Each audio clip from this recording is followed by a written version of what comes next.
most beautiful occasion. The marriage of Brian Daniel Davidovitz and Carol Kirkland Simpson.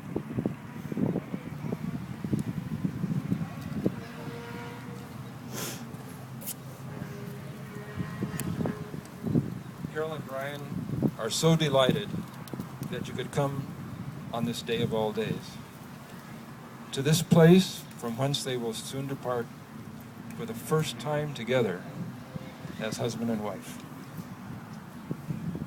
I, the father of the bride, am so honored that Brian and Carol asked me to perform this ceremony for them.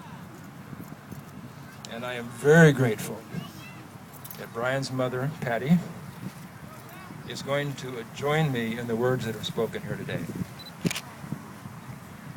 Both our signatures will appear on the marriage certificate to be signed after this ceremony. An enduring reminder to Brian and Carol that we will be watching. Did you know that Brian and Carol's third date was a picnic on the beach? Knowing their shared love for the great beauty of our California coast, it's no surprise that we find ourselves here on this beautiful bay. This is an inspirational place where many have come and many will come over the years to seal their vows of love. For the simplest of all analogies, consider the beautiful waters of Mission Bay beside us. For most of the morning, the tide has been falling. But at 11:34 a.m., low tide was reached, and we're now witnessing a rising tide. In their wedding vows, Brian and Carol will be implicitly embracing the inevitable tides of life. But most importantly, they will know that just as now, there will always be, and soon, another rising tide to carry their hopes and dreams forward. A couple of months ago, when I agreed to officiate at this ceremony, I began searching for words that might help set the stage for the moment that we are all here to witness, the reciting of the vows between Carol and Brian. I eventually realized that the words I wanted were those that were already in my mind.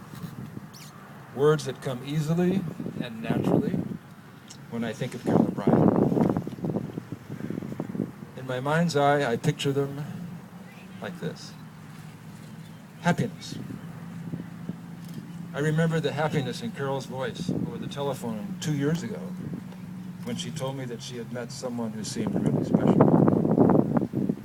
And ever since, to be with them is to experience the happiness that surrounds them. In their smiles, in their gestures, in the ways they look at each other. Happiness is the first gift of love.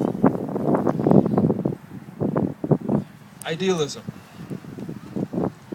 As her father, I know that Carol deals with reality, but I also know that she never loses sight of her ideals, of what could be.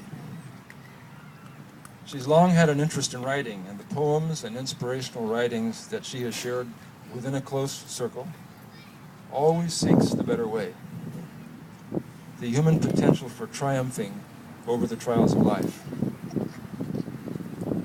And Brian shares this idealism. He recently told me that he and Carol wanted their wedding, and I'm paraphrasing here, to be greater than the sum of its parts. They wanted their love and commitment to each other and their ceremony and vows to somehow carry a larger meaning. I think they meant that they wanted this event to be, in the words of my generation, a blessing to all that are here. As I look out on this spaces today, I know that's going to be the case. Idealism keeps love on a high plane. And compassion and kindness. Many of you here today know that Carol knows how to be a friend. Someone to count on in difficult times as well as good ones. Her professional choice to serve the needs of struggling families orphan children, and others is a testament to her compassion. And here's a short story about Brian. At our home in Arizona last Thanksgiving, he had the good fortune of winning a game played around our dining room table, which awarded him $20. Without batting an eye, Brian immediately called out to the 5 or 6 young children who were also in the game and divided the money among them, to their amazement and great joy. This was Brian's kindness, and it was just spontaneous. Compassion and kindness deepen and enrich love. And here's a word that I don't hear enough anymore: integrity. We all know that no marriage can truly succeed unless both partners have absolute trust in each other. And on this count, Brian and Carol's marriage will surely succeed. In all her years in our home and those after, Carol has always taken responsibility and aspired to the truth. And I believe that Brian has been open and honest with Carol in all things. I further admire the hard work he has put in preparing himself to better serve his clients professionally. That's integrity. I've heard him talk about a few of his clients, and it's always been with respect and often with friendship. Integrity is a guarantor of love. And there's one other word, and to be honest with you, it's the first word that occurred to me when I was trying to think of words before all the others. The word is family. I know the importance of family for Carol. The middle child, she was our bridge between Anne and Don, and her loving temperament blessed us all. Through the years, family vacations in Maine, living abroad, even the separation of going away to college, served only to strengthen those family bonds. To this day, Carol looks forward to the next possibility of a family event. A holiday, the birth of a child, coordinated vacation travel, or anything else that brings us together. And I know that family is important for Brian too. He's told me of his family background. Candidly, I think Davidovitz and North roots are more colorful than Simpson roots. But I'm confident that the combining of these roots in a new generation will be something to behold. Family is the sweetest fruit of love.